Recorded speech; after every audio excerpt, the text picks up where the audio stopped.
Yo, welcome back, friends and ladies and gentlemen and people of all gender appropriations and the pronouns. Today we're in Bigolino's account, pulling for the 1+1 on the Sacreds. We hope to hit a Fabian. Let's see what Bigolino is sporting out on their account. Ooh, we have a lot of space to hit some good legendaries. We got a Vulcanus, Helicat, Magnar, Trio. You have a Prince Kaimar! Yo, the only thing you're missing is Lamasu. I hope we get her for you these days. This is my go-to team. Just Vulcanus and Helicat alone, I know right now, are probably carrying your account. But Mikage is such a great achievement. Congratulations for fusing her so early on. You're level 63, man. How did you do that? So, let's hit you a Fabian today. I hope that within 8 Sacred Shards, we can make it. Let's blow some luck on these fingers. And let's start them one by one. I'm so nervous for Bigolino. Don't forget to use my promo link to get yourself a free legendary Rafma tab, as well as the epics Takeover, Ugo, and Lady Quillen as you level up. Here's how to do it. Log out of Plarium Play on PC and uninstall. Click the link in the description and register with a brand new email. Launch raid and complete the tutorial. Go to your inbox and claim your first champ. And that is all you have to do to get your free legendary Rafma tab, as well as to Gore, Ugo, and Lady Quillen as you level up in progress. So don't miss out and click on my link right now. Oh, Melga. Oh, Melga's really good. Hold on to her. For your faction wars, your dwarfs, she's a really good reviver. She revives 2 random allies with 20% HP, 20% turn meter, and places a shield on the revived allies for 2 turns equal to 30% of her max HP.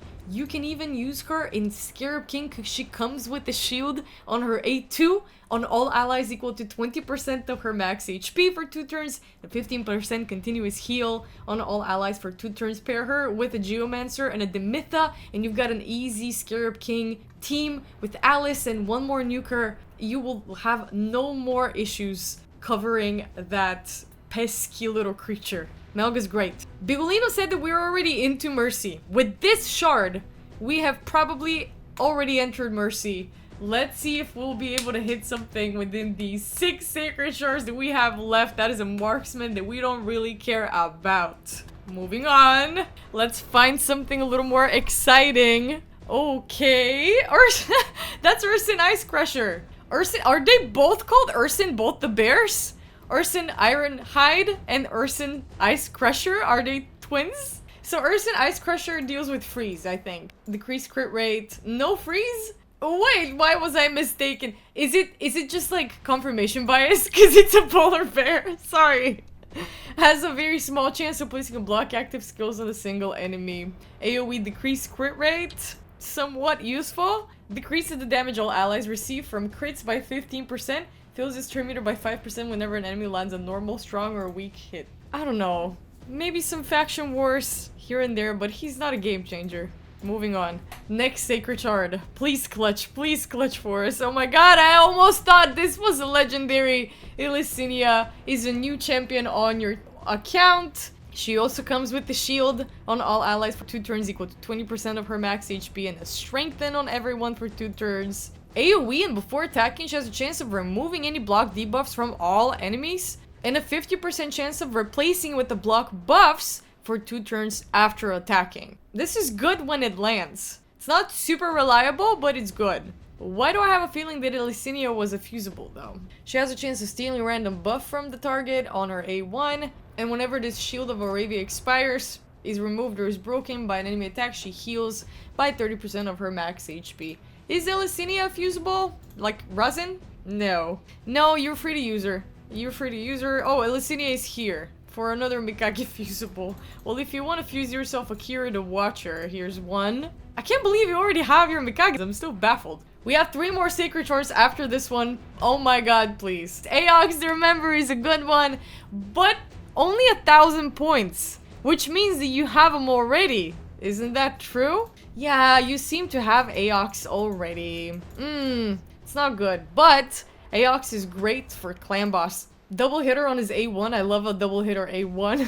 With the chance of placing a poison. It's a small chance, but it's there. A2 heals all allies by 10% of their max HP after attacking one enemy and heals each ally by an additional 2.5% for each debuff on the target. places a strong decrease attack on all enemies for 2 turns, and a chance of decreasing each enemy's turn meter by 20. Plays a 30% decrease crit rate debuff on the target for 2 turns if they have 50% or more turn meter after a turn meter decrease, which is why people like to use them in Clan Boss. Since the Clan Boss is immune to turn meter decreases, increases manipulation, this skill is always going to result in a decreased crit rate. On top of the decreased attack, that's 2 more extra buffs that synergize with this heal here. And on his passive, he increases the duration of 2 random debuffs on the attacker by a turn when attacked. This can be paired with Geomancer, so you can increase that burn. You also have a chance of increasing some poisons there, so it's a really good option for Clan Boss. But I see you have Helicat, so you probably are doing some unkillable Clan Boss composition there. I also saw you had the Mytha. So, whichever one you be using, I don't think you will be needing anything more than this. But you also need Fabian. You need Fabian. That's the important. We need a crowd control champion for Arena. Oh, I really hope I hit you one. And I really hope I just hit you a really good legendary today.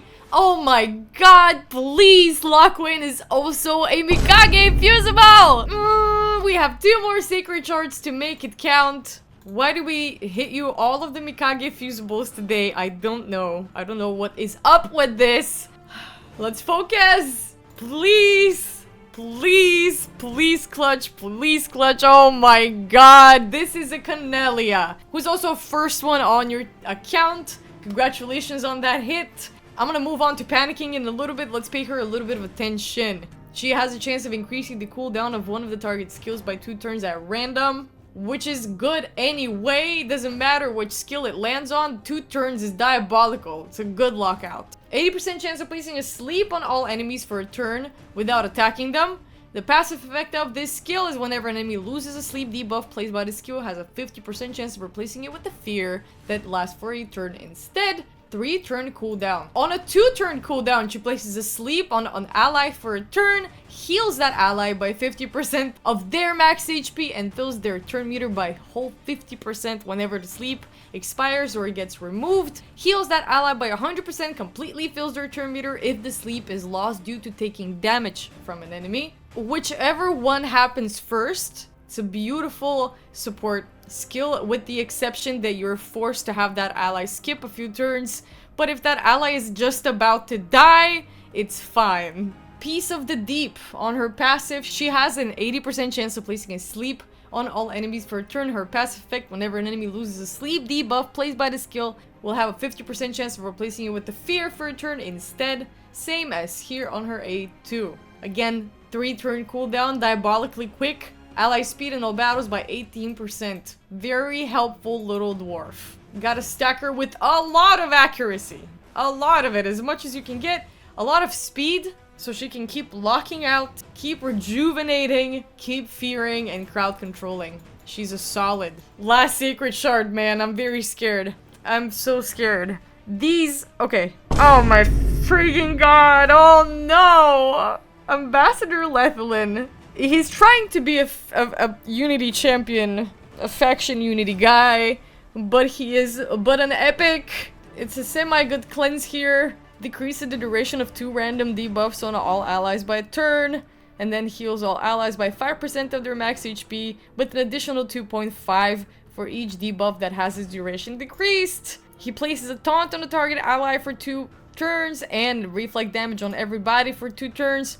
AoE, with as little chance of placing a strong decreased crit rate, increasing the chance of placing that debuff if he attacks with full HP. What can I say? These events are very risky to participate in if you have less than 10 shards, and I said it in my previous video as well.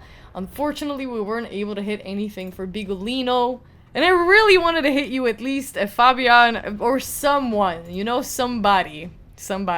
Keep saving up shards, man. A better time will come. Pull on a 2x. You're well into Mercy now. So the next time around you pull on these legendaries, it will definitely be a hit. After logging off on his account, he sends me this screenshot. At least we set up Bigolino for his next Sacred Shard pull. He bought this one and it clutched for him. 9 Sacred Shards is all it took, and he got himself a belt and a Trunda. Congratulations! This is amazing. My luck really does rub off on accounts even after I leave. And if you guys want me to pull your shards, you can hit up my Discord a couple of days in advance. You can find the link to my Discord down in the description box underneath this video and underneath all of my videos. Thanks for watching. We'll catch you guys again in the next one. Bye!